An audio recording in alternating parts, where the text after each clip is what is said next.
ঈদের আকাশ আবার যেন জোছনা রাঙা হয়।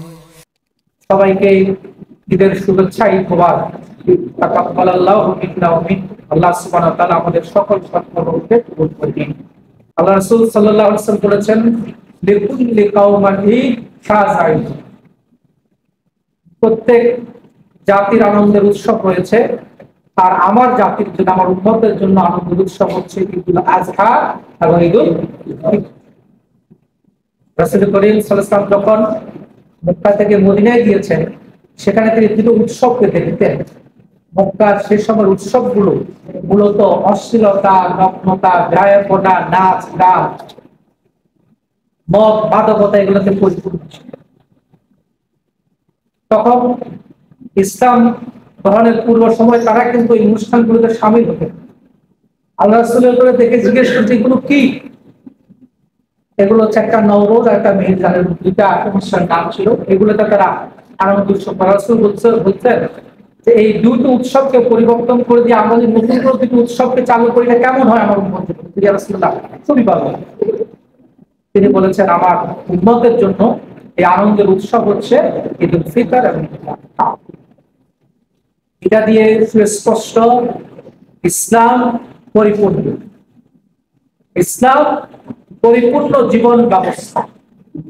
ইসলাম যে কোনো জাহিলিয়াতের বিরুদ্ধে সত্য এবং সুন্দরের এক সুনির্দিষ্ট নমুনা উপস্থাপন করতে সক্ষম। সম্মানিত ভাইরা, ঈদের অনুষ্ঠান, ঈদ আনন্দ, কিন্তু সত্যিকারের ঈদ কি আজকে প্রত্যেকটি মানুষের ঘরে পৌঁছানো কি সম্ভব হয়েছে? মানুষের ঘরে কি ঈদ আছে?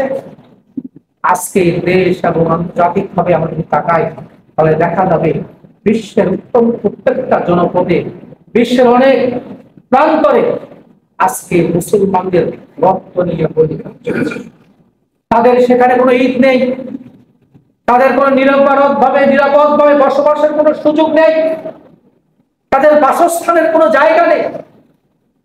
আমরা যদি কাশ্মীরের দিকে তাকাই, যেখানে মুসলমানরা আজকে অল্প শতাব্দীর বেশি সময় ধরে তাদের স্বাধীনতা সংগ্রামের জন্য যুদ্ধ করে যাচ্ছে, কিন্তু তাদের স্বাধীনতা নিশ্চিত করছে। আমরা যদি বারবার দিকে তাকাই, সেখানে আরাকান মুসলমানদের উপর সে রাখাইন বৌদ্ধরা নির্মম নির্যাতনের মধ্য দিয়ে তাদেরকে তাদের জন্মভূমি থেকে বিতাড়িত করছে। আমরা যদি ফিলিস্তিনের দিকে তাকাই, তাহলে দেখা যাবে সেখানে প্রত্যেকটা দিন, প্রত্যেকটা মুহূর্ত তাদেরকে অপেক্ষা করতে হয়, আর কখন তার নিজের প্রিয়জনকে, নিজের প্রিয় সন্তানকে, প্রিয় ভাইকে, প্রিয় বাবাকে ইসরায়েলের বোমার আঘাতে ক্ষত বিক্ষত সেই লাশগুলোকে কোন রকম কফিন পরিয়ে সেগুলোকে দাফনে রেখেছে। তাদের কোনো সাহরির কোনো সুযোগ নেই, তাদের কোনো ইফতারের কোনো সুযোগ নেই, তাদের বসবাসের কোনো জায়গা সেখানে। আমরা যদি ফিলিপাইনের বড় মুসলিম দিকে তাকাই, আজকে তাদের জীবনকে অতিষ্ঠ করে ফেলা হয়েছে।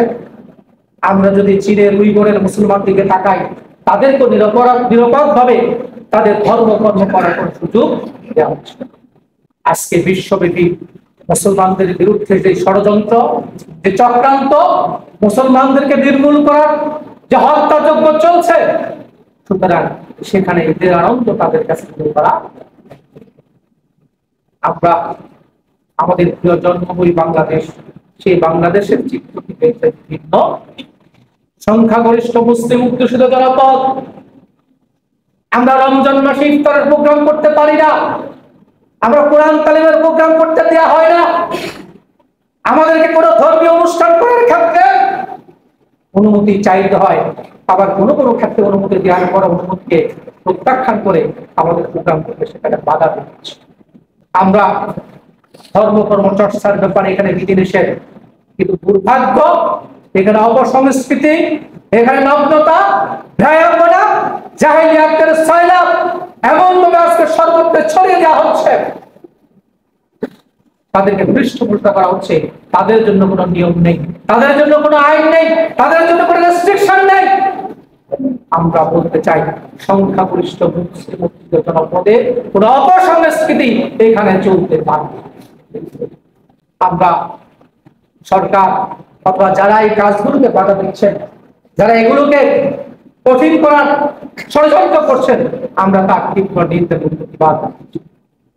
মাহে রমজানের যেই শিক্ষা, যে তাকওয়ার গুণ আমরা অর্জন করেছি, এই তাকওয়ার দাবি হচ্ছে যেখানে খোদাত্রয়িতা, যেখানে ইসলামের বিরুদ্ধে ষড়যন্ত্র, যেখানে আমাদের জাতীয়তাবাদের বিরুদ্ধে ষড়যন্ত্র, তার বিরুদ্ধে আমাদেরকে রুখে দাঁড়াতে হবে।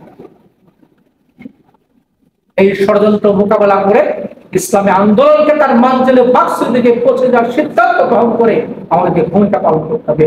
আমাদের পিছনের দিকে ফিরে যাওয়ার সুযোগ আমাদের উপর ইতিহাসের সবচেয়ে ভয়াবহ ষড়যন্ত্র আমাদের উপর হয়েছে। তাদের সমস্ত ষড়যন্ত্র ব্যর্থতায় পর্যবেসিত হয়েছে। আল্লাহ সুবহানাহু ওয়া তাআলা তার দ্বীনকে ওয়াল্লাহু মুতিম্মু নূরিহি, তিনি যেভাবে বলেছেন এই নূরের দিকে প্রজ্বলিত করবেন, তিনি সেভাবে আজকে বাংলাদেশ জামাত ইসলাম ছাত্র শিবিরকে সেই আলোয় উদ্ভাসিত করেছেন।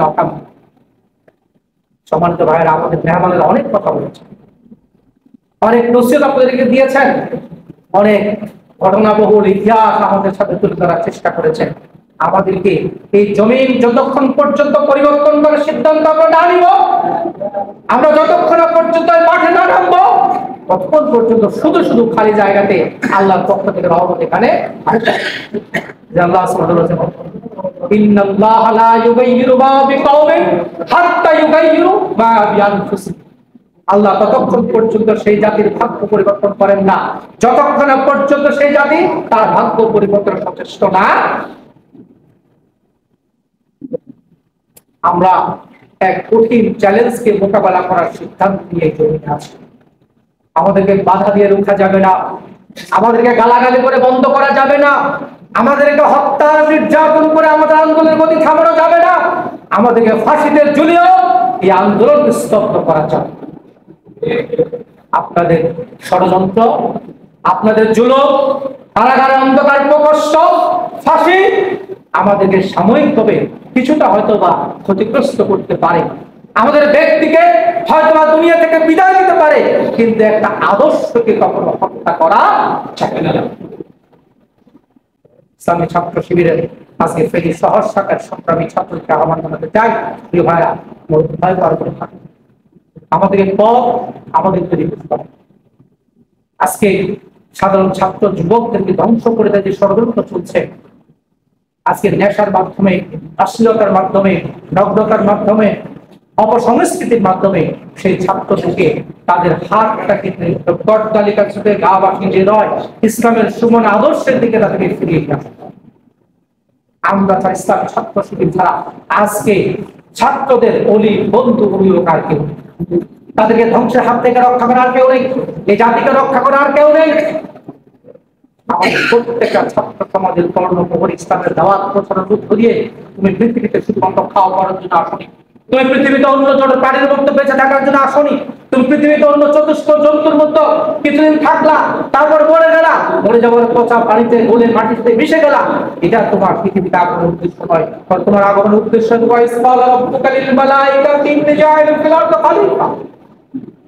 আল্লাহ সুবহানাহু ওয়া তাআলা ফেরেশতাদেরকে ডেকে আহ্বান করেছেন, আমি পৃথিবীকে আমার প্রতিনিধিত্ব করতে চাই। এই প্রতিনিধির কাজ হচ্ছে আল্লাহর রুবিয়াত, আল্লাহর উলুহিয়াতকে এখানে প্রতিষ্ঠিত করা। ইল হুকমু ইল্লা লিল্লাহ, জমিন হচ্ছে আল্লাহ, এখানে শাসন প্রতিষ্ঠিত করতে হবে কার? সুতরাং আমাদেরকে আমরা যা নাজরানা পেশ করেছি, ত্যাগ এবং কুরবানের আমাদের আরো শত সহস্র শাহাদাতের কফিল যদি উপহার দিতে হয়, আমরা তার জন্য প্রস্তুত আছি। আল্লাহর এই জমিনকে আমরা ছেড়ে দিব না। একটা পথ যদি বন্ধ করা হয়, আমরা আর এক সঠিক পথকে রচনা করে আমাদের বন্ধুর মুক্তি বোঝাতে চাই। আমাদেরকে মারতে মারতে তোমরা ক্লান্ত পরিশ্রম করে দিতে পারো, আমাদেরকে গুলি করতে করতে তোমাদের সমস্ত গুলিগুলো শেষ হয়ে যাবে, আমাদেরকে কারাগারে অবরুদ্ধ করতে করতে তোমাদের সমস্ত কারাগারগুলো ভরে যাবে, কিন্তু আমাদের দিনের দেওয়া এক মুহূর্তের জন্য, এক সেকেন্ডের জন্য বাংলাদেশ বন্ধ হবে। আমরা আমাদের শহীদ নেতৃবৃন্দের প্রফিটকে সামনে শপথ গ্রহণ করেছি। হত্যার বদলে হত্যা নয়, নির্যাতনের বদলে নির্যাতন নয়, রক্তের বদলে রক্ত নয়, বরং আমাদের নেতৃবৃন্দের শাহাদাতের প্রতিশোধ আল্লাহর এই জমিনে তার দিনকে বাস্তব করার মধ্য দিয়ে